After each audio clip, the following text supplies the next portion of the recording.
चलिए बात कर लेते हैं बीरसापुर की, जहां पर गोरेलाल सिंह गौंड जो कि आदतन अपराधी है, अपनी परिवार और साथियों के साथ मिलकर कारी गोही की राकेश तिवारी की बोई हुई फसल को लूट लिया है। गोरेलाल ने पहले पुलिस अधीक्षक को झूठी शिकायत की, जिसके बाद राकेश उसकी जमीन पर फसल काट रहा है। राकेश और उसके पिता इस घटना से परेशान हो गए हैं। धारकुंडी पुलिस ने शिकायत दर्ज करा दी है, जहां पर लेकिन पुलिस ये कहकर पल्ला झाड़ रही है कि गोरेलाल को उस जमीन पर स्थगन मिला है, और जबकि राकेश की जमीन का मामला सिविल न्यायालय में लंबित है। राकेश ने इस घटना का वीडियो बना दिया है, लेकिन पुलिस और स्थानीय लोगों ने उसकी मदद नहीं की है। तो वही बाद में पंचायत सरपंच ने गोरेलाल को नसीहत दी। अब देखना होगा कि पुलिस इस मामले पर क्या कुछ कदम उठाती है। तो तस्वीर आप देख सकते हैं, जहां पर गुंडागिर्दी देखी जा रही है। पीड़ित के खेत में पहुंचकर उसकी फसल को बांट लिया जाता है। हमारी फसल आधी काटी हुई ढो के ले गए हैं गोरेलाल सिंह गौंड। उनके साथ में उनके तीनों भाई और पति पत्नी सभी लोग, और आस पड़ोस के जो उनके थे भीम सिंह गौंड, और बारी के आसपास बहुत सारे लोग लाठी डंडा लेके खड़े थे। लेडीजें हमारे खेत में ज़बरदस्ती काटे हैं, उसी में जो बांध के अपने घर ले गए हैं। गाली गलौज कर रहे थे और बोल रहे थे कि स्टे है, जबकि इसका मुकदमा भी चल रहा है चित्रकूट न्यायालय में। वहाँ पे भी आदेश से कोई फैसला नहीं हुआ है। जो फसल बोया है उसको काटना चाहिए, लेकिन ऐसा नहीं हुआ। 100 नंबर के माध्यम से हमको एक बार हेल्प मिली है, जिससे में वो मना कर गए, नहीं आए दोबारा। हमारा कटा हुआ फसल पूरी ले गए हैं।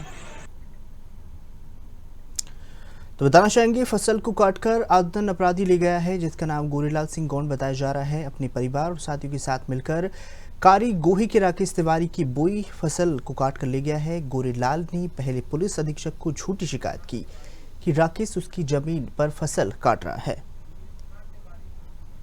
अधिक जानकारी के लिए हमारे साथ संवाददाता सुनील कुमार तिवारी जुड़ चुके हैं।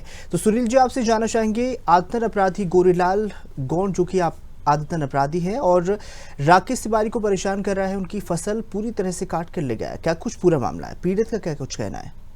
देखिए, बिल्कुल सही बात है। पीड़ित ने जब अपना दर्द बताया, अपनी कहानी बताई, तो उसमें एक बड़ी रोचक, मजेदार और बड़ी शर्मनाक कहानी निकल के आई। कहानी ये है कि जब वहाँ के हमने लोगों से बातचीत की, उसकी कहानी की हकीकत को जानने का प्रयास किया, तो वहाँ के लोगों ने बताया कि गोरेलाल जो है तो एक अजीब ढंग का आदमी है, अपराधी किस्म का है, उसकी सोच ही पूरी अपराधी किस्म की है, और उसकी हरकतें लगातार उस क्षेत्र में लोगों से होती रहती हैं। उसकी कहानी ये है कि पूरी मामले की कहानी है कि गोरेलाल सिंह गौंड जो है, जिस जमीन पर अपनी जमीन बता रहा है, जिसे उसे जो है तो वन विभाग के द्वारा दिया गया ऐसा कह रहा है, वो जमीन एक्चुअल में उसमें कब्जा बहुत पहले से 40 से 50 साल से राकेश तिवारी और उसके पिता गोरेलाल तिवारी का कब्जा है। वो लगातार उसमें खेती बाड़ी करते आ रहे हैं। अभी कुछ वर्षों से इस बात की बात करने लगा गोरेलाल सिंह गौंड की ये जमीन हमारी है, और राकेश तिवारी ने और गोरेलाल तिवारी जो उनके पिता हैं, उनने ये कहा कि अगर ये तुम्हारी जमीन है तो तुम जो है तो न्यायालय से ले लो, तुम्हारे दस्तावेज कहाँ है वो दिखा दो। अगर कभी सीमांकन हुआ है, कभी चिन्हांकन हुआ है, कभी अगर तुम्हें वन विभाग ने दिया इस जमीन को तो हमें दे दो, दिखाओ कागज, हम छोड़ देते हैं इस जमीन को। जबकि उसकी जमीन कहाँ है उसको खुद नहीं पता। इस बात का बाकायदा उसने गोरेलाल सिंह गौंड ने उल्लेख किया है, और कलेक्टर को एक पत्र उसके वकील ने लिखा है कि उस जमीन, इनको जो वन विभाग के द्वारा जमीन दी गई है वो कहाँ है, उसका चिन्हांकन और सीमांकन कराया जाए। बड़ा विषय यह है कि जब चिन्हांकन और सीमांकन हुआ ही नहीं, उस व्यक्ति को कोई जमीन खुद पता ही नहीं है कि उसको कहाँ जमीन मिला है, तो गोरेलाल तिवारी राकेश तिवारी की जमीन में आखिर किस हैसियत से वो कब्जा करना चाहता है।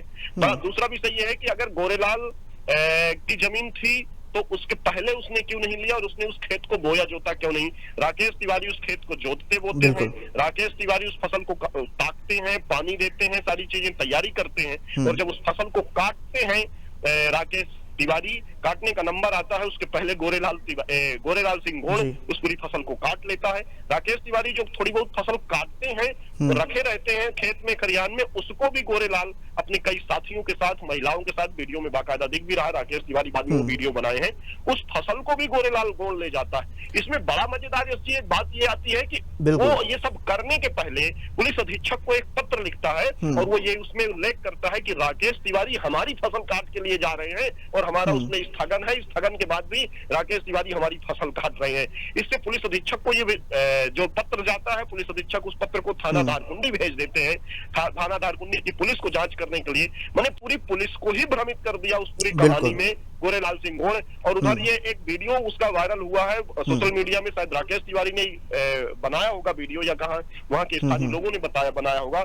उसमें वो कहता हुआ बाकायदा नजर आ रहा है कि जिस न्यायालय में, जिस अदालत में जहां जाना हो जाओ, अभी जो रखा हुआ है समेटा हुआ अनाज, उसको भी हम उठा कर ले जाएंगे। तो मतलब एक हद हो गई कि जाति विशेष या जातिवाद के नाम पर, या ये कहें कि गरीबी का एक ढोंग बड़ा रच करके कि हम बड़े गरीब हैं, हम दलित हैं, या कि कोई भी आदिवासी समाज से हैं, मैंने अपन जाति की बात तो नहीं करते, लेकिन अगर ये कह करके पुलिस को भी गुमराह करना, न्यायालय को गुमराह करना, तो मुझे लगता है गलत है। इस पर पुलिस को बाकायदा विधि संगत जांच करनी चाहिए और जो गलत है उस पर कार्रवाई होनी चाहिए। क्या 40-50 साल से अगर राकेश तिवारी उस जमीन में कब्जा किए हैं और उस जमीन को वो बोए थे, तो निश्चित तौर पे वही काटेंगे। क्या न्यायालय का वास्तव में ऐसा आदेश है क्या कि अगर राकेश तिवारी उस जमीन को बोए थे तो अब गोरेलाल सिंह गोंड काटेंगे, या राकेश तिवारी की फसल को गोरेलाल सिंह गोंड उठाकर ले जाएंगे?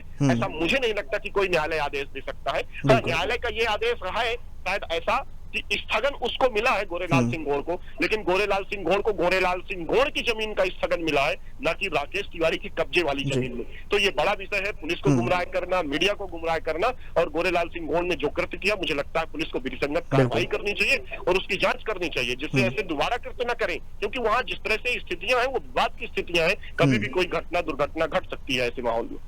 बिल्कुल सुनील जी, तमाम जानकारी साझा करने के लिए आपका बहुत बहुत शुक्रिया। आपने अपडेट हमें दिया है और लगातार पीड़ित भी मदद की गुहार लगा रहा है, तो वही फसल काटकर एक आदतन अपराधी ले गया है। परिवार साथियों के साथ मिलकर पहुंचा कारी गोही के राकेश पीड़ित के पास बोई हुई फसल काट ली गई है। पुलिस लगातार जांच पड़ताल कर रही है। अधीक्षक को झूठी शिकायत लिखवा दी कि राकेश उसकी जमीन पर फसल काट रहा है। तो बताना चाहेंगे राकेश और उसके पिता घटना से परेशान हैं। धारकुंडी पुलिस से शिकायत करा दी है कि लेकिन पुलिस यह कहकर पल्ला झाड़ रही है कि गोरेलाल को उस जमीन पर स्थगन मिला है। तो वही जबकि राकेश सिंह जमीन का मामला सिविल न्यायालय में लंबित चल रहा है। राकेश ने इस घटना का वीडियो भी बना लिया है, लेकिन पुलिस और स्थानीय लोगों से मदद नहीं मिल पा रही है। बाद में पंचायत सरपंच गोरेलाल को नसीहत दी। तो वही अधिक जानकारी के लिए हमारे साथ इस खबर पर पीड़ित जुड़ चुके हैं राकेश तिवारी, जिनका नाम है। तो राकेश जी, आपसे जानना चाहेंगी कि आदतन अपराधी गोरेलाल है जो कि लगातार आपकी फसल काट रहा है, आपको परेशान कर रहा है, तो पुलिस से क्या कुछ आपको मदद चाहिए? जी, पुलिस को हमने 100 नंबर पे डायल किए थे सर। एक बार आके पुलिस मना कर गई थी तो मान गए थे जी, लेकिन दोबारा ये शाम 5 बजे पूरी टीम गोरेलाल के साथ में उसके भाई और सभी लोग मिलके लाठी फरसा गड़ासा ले करके हमारे बारी के चारों तरफ आ गए और लेडीजों को हथिया लेके हमारे पूरे खेत में जो कटा हुआ था खेत जी, उसको काट के बांध के ले गए। जो बचा था उसको भी काटे। हम लोग गए तो बोले यहाँ पे मार के तुम लोगों को गाड़ देंगे हमारी जमीन, जबकि उसमें हमारे पिताजी 50 साल से काबिज हैं। लगातार हम लोग खेती करते आ रहे हैं। बिल्कुल। वर्तमान में मेरा एक छोटा भाई जो आंख से भी विकलांग है, कम दिखता है। तो राकेश लोगों को मना किया तो उसको भी मार डालने की धमकी दिए। 2021 में जो किसानी करता था मेरा भाई, उसका नाम था सुरेंद्र तिवारी, उर्फ छोटा भाई। तो राकेश जी, आपसे जानना चाहेंगे कि ये पूरा जो मामला चल रहा है, गोरेलाल का कहना है कि ये हमारी ज़मीन है, तो इस पर आपने पुलिस में कुछ तहरीर वगैरह दी? पुलिस वालों का क्या कुछ कहना है? पुलिस के लिए हमने एक आवेदन दिए हैं सर, क्योंकि जंगल की जमीन है, हमारे पास कोई पट्टा नहीं है जी। तो वही हमने बोला कि इसमें हम काबिज हैं। कब्जा हमारे पिताजी कर रहे थे, अभी भी पिताजी हैं, लेकिन अब हम लोग करते हैं। तो ये पूरी फसल कट गई थी, पकी हुई थी, कटने वाली थी, हमने काटा, आधा कट गया था। इन्होंने जबरदस्ती आके कि हमारा खेत पूरा काट के ले गए। बिल्कुल, तमाम जानकारी साझा करने के लिए राकेश जी आपका बहुत बहुत धन्यवाद। अब खबर चलने के बाद ही पता चलेगा कि पुलिस क्या कुछ एक्शन लेती है। बताना चाहेंगे आदतन अपराधी जो है फसल काटकर पीड़ित के ले गया है। लगातार पीड़ित जो है परेशान चल रहे हैं, राकेश उनका नाम है और गोरेलाल लगातार उन्हें प्रताड़ित करता रहता है। तो वही अब खबर चलने के बाद ही देखना होगा कि पुलिस क्या कुछ इस खबर पर एक्शन लेती है।